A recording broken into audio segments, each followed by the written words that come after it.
Hi hello నమస్తే welcome to నేటి దాత్రి 9 నేను మీ శివసుబ్రహ్మణ్యం కట్ట. మనం రాష్ట్రం మన నేటి దాత్రిలో కూడా ఒక వార్త రాష్ట్రం ఏంటంటే అస్మదీయులే అసలు దొంగలు అని చెప్పి మాట్లాడడం జరిగింది. మరి బీఆర్ఎస్ పార్టీలో జరుగుతున్న రాజకీయాలు కానివ్వండి, ఎన్ని కుట్రలు జరుగుతున్నాయి, మరి ఎవరెవరిని తీసేయాలి ఏందని చెప్పి మనం మాట్లాడినాము.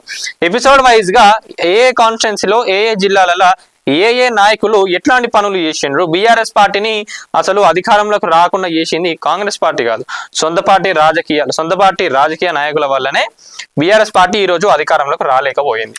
మరి ఆల్రెడీ మనం మొన్ననే చెప్పినాం ఎపిసోడ్ 1 అని. మరి ఎపిసోడ్ 1 అయితే రాబోతుంది. ఇది జస్ట్ ఒక ఇంట్రో మాత్రమే.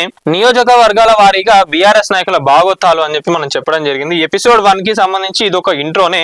ఎవరి గురించి మాట్లాడుకుంటున్నాం అంటే మనం గంప గోవర్ధన్ గారి గురించి. ఏంది మరి కామారెడ్డిలో కారును ముంచింది గంపనేనా? ఎందుకు? కేసీఆర్ గారు అంటే అప్పట్లో ఏమైంది, సర్వే చేసినాక మేము ఇక్కడున్న నాయకులు ఎవరైతే ఉన్నారో మేము ఆ నాయకులను వద్దని అనుకున్నాం. మా కేసీఆర్ గారు దిగిపోతారా అని అనుకోలేదని చెప్పి చాలా మంది ఊర్లలో జనాలు చెప్తా ఉన్నమాట.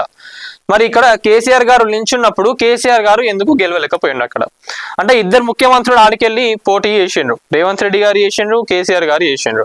మరి కేసీఆర్ గారు గెలవకపోవడం గల కారణాలు ఏంటివి అంటే ఎవరికైనా అనిపిస్తుంది కదా, అరే ఇప్పుడు బీఆర్ఎస్ పార్టీలో కేసీఆర్ గారు ఇక్కడ గెలిస్తే మా కాన్స్టిట్యున్సీ నుంచి మా సీఎంఏ మాకు ఉన్నారు అని చెప్పి అనుకుంటారు. ఇన్ కేసు అక్కడ రేవంత్ రెడ్డి గారు గెలిచినా కూడా, ఎవరిని గెలిపించుకున్నా కూడా, అంటే ఇద్దరిని కూడా గెలిపించుకోలేకపోయినా అక్కడ జనాలు. అంటే ఎవరి వల్ల అక్కడ బాధ్యతలు ఎవరికి అప్పగించిండ్రు? గంప గోవర్ధన్ గారికి అప్పగించిండ్రు. కానీ గంప గోవర్ధన్ గారు గెలిపియలేకపోయినారు కేసీఆర్ గారు. కేసీఆర్ గారు అక్కడ గెలిచి అధికారంలోకి వస్తే ఎంత డెవలప్మెంట్ అవుతుండే అనేది ఒక్కసారి ఆలోచించుకోండి. మరి ఎపిసోడ్ 1 లో మనకి ఏం రాబోతుందంటే నియోజకవర్గాల వారీగా బీఆర్ఎస్ నాయకుల భాగోతాలన్నీ బయటికి రాబోతా ఉన్నాయి. మరి కేసీఆర్ గెలిస్తే తన చేతుల్లో నుంచి వెళ్ళి కామారెడ్డి పోతుందని భయపడి గంప గోవర్ధన్ గారు ఏమన్నా ఇట్లా ప్లాన్ చేసి కేసీఆర్ గారిని అక్కడ గెలవనీయకుండా చేసిండ్రా? మళ్ళీ ఎమ్మెల్యేగా జీవితంలో అవకాశం రాదని భయపడి గోవర్ధన్ గారు ఇట్లా చేసిండ్రా? కేసీఆర్ గెలిస్తే ఆ సీటు కవితకు ఇస్తారని చెప్పి మరి ప్రచారం కూడా జరిగింది అప్పుడు. మరి అట్లా కూడా మీరేమన్నా కావాలని చేసిండ్రా ఏందనేది తెలియాలి. ఇన్ఛార్జిగా గంప గోవర్ధన్ పార్టీ కోసం చేస్తున్నది ఏమీ లేదు. మరి అపోహాలు అనర్థాలకు కూడా దారి తీసేలా ఉన్నాయి.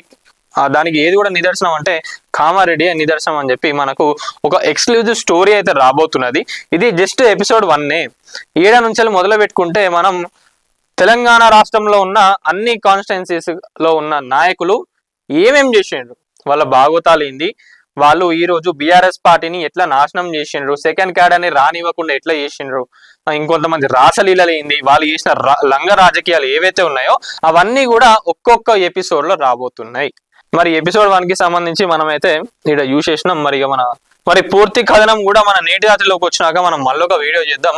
మరి ఏమేమి చేసిండ్రు, ఏమేమి మిస్టేక్ చేసిండ్రు ఏందని తెలుసుకోవాలనుకుంటే ప్రతి ఒక్కరు కూడా మన ఛానల్ని సబ్స్క్రైబ్ చేసుకోండి. అలాగే బెల్ ఐకాన్ పైన కూడా క్లిక్ చేయండి, మీకైతే అప్డేట్స్ రావడం జరుగుతుంది. సో వీడియో ఇస్తున్న వాళ్ళు ఎవరైతే ఉన్నారో ప్రతి ఒక్కరు వీడియోని లైక్ చేయండి, షేర్ చేయండి, కామెంట్ చేయండి.